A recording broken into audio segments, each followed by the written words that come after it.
Okay, here we go. Our C-line halo technique. Through the front, I'm cutting a halo. Through the back, it's a one length. Same technique, same family, different shapes. Through the back, I'll be cutting a perfectly square line. Now I'm keeping this length quite long so the disconnection will be significant, which makes this technique actually quite interesting because of the high contrast of lengths through the back and the lengths that we'll be cutting through the front. And when I'm cutting in my one length, make sure that you're always combing the hair exactly to natural fall. And here I comb the hair to natural fall and I'm using zero tension. I'm just using the tips of my shears to cut in that line. And just go back, comb again to natural fall, and just keep on refining that line because the guideline again is very important and checks for balance.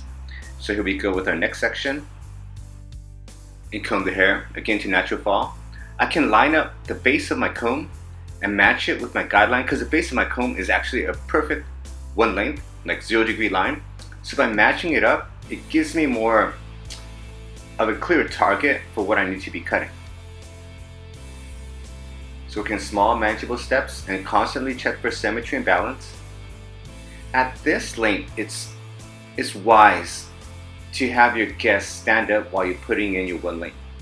If she was sitting in a chair, there is no way humanly possible that I could go in and really nail the type of one length that I need to because of the contours of the back, the contours of the chair, the elevation over direction that you'll get. So it's basically impossible.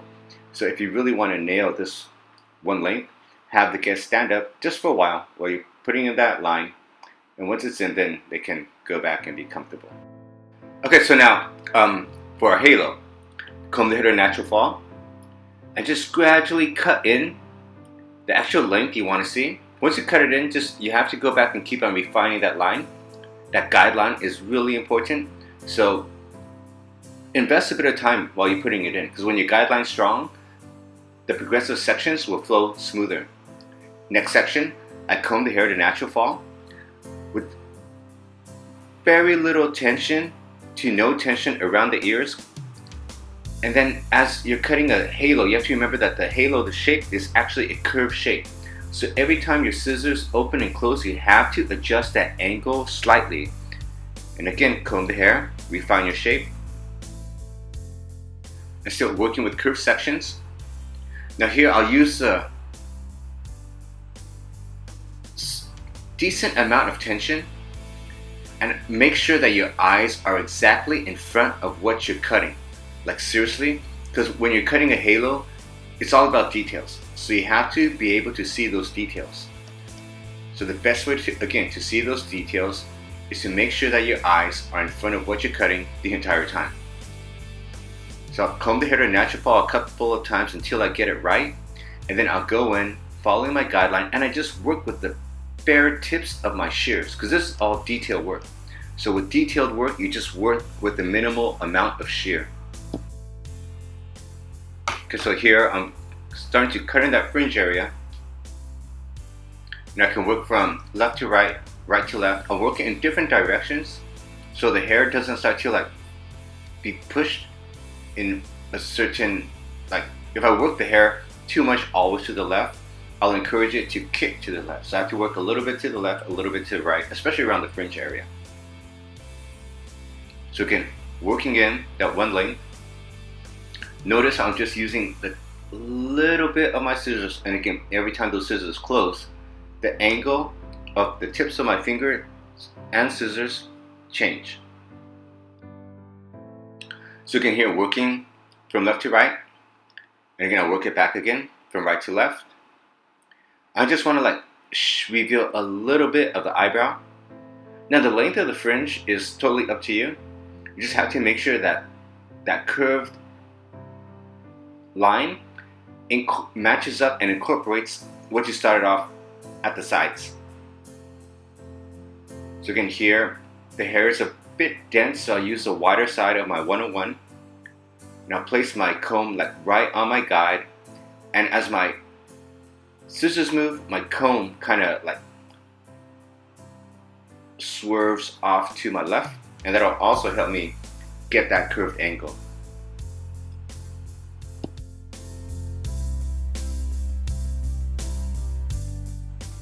While working the fringe area, you always have to comb the hair like tons and tons of time to really establish natural fall, because that fringe area, it has a tendency to move a lot.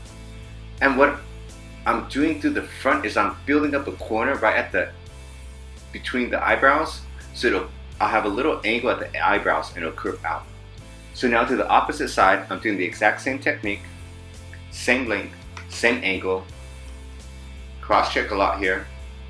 Okay, next section, I use a little bit of tension, combing the hair right onto the skin, because again, cutting on the skin will give me the hardest line and allow for a little bit of length at the ears. It'll help you a lot, because if you go too short at the ears, you get a big hole in the cut and it just looks terrible, and it's really challenging and exhausting to fix. Okay, still combing onto the skin, standing exactly in front of what I'm cutting. See where my eyes are? Like seriously, that's where your eyes need to be. And see around the ear, I'm allowing for that length. So if I comb the hair around the ear too perfectly straight, it would go short. So just always be aware of the ear. And as you have more halos under your belt, you'll naturally adapt and get a better understanding for the amount of tension and extra length that you have to kind of accommodate for around the ears. It comes with experience, but it's always safer to go longer than shorter, especially around the ears. Okay, and again, just working with the tips of my shears, nudging in that line. I can't go too greedy because I'm cutting in a curved line. My scissors are square, they're flat, they're totally straight, they're a 0-degree line.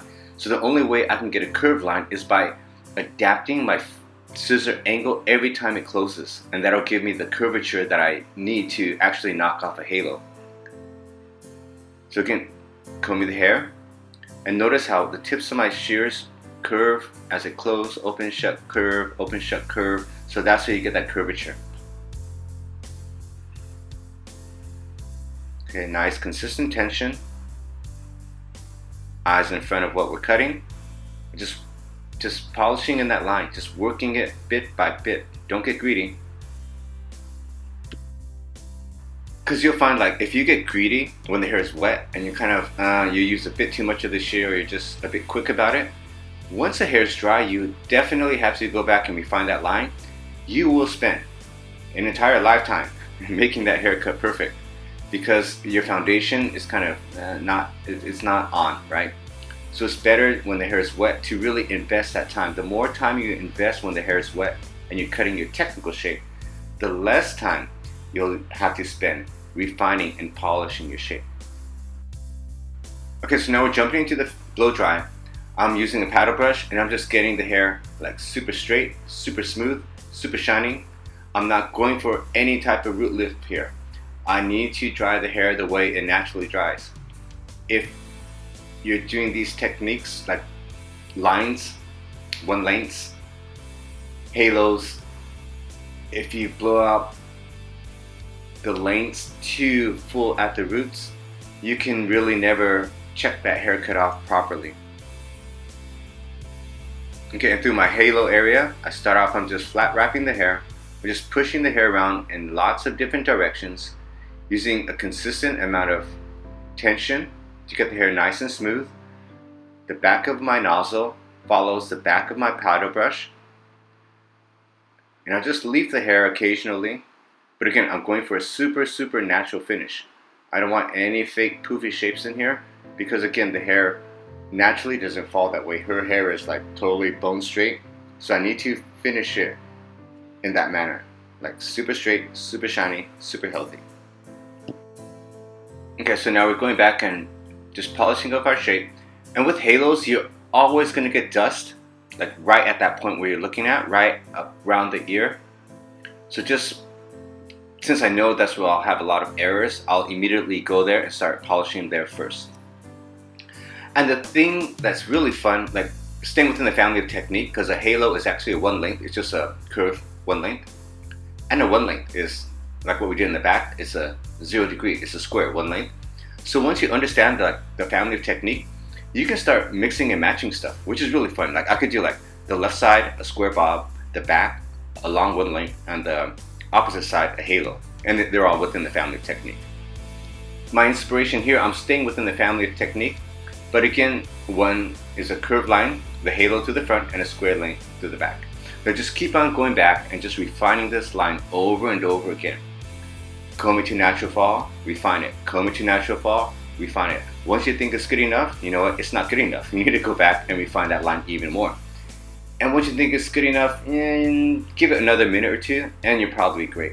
Because a lot of times you have to know when to say when good enough and when enough is enough. Here's just going through finishing touches here, polishing that line, getting that dust off. I'm not cutting lots, it's just tiny bits of details. So there's your back, nice and clean. So there we have it. Enjoy.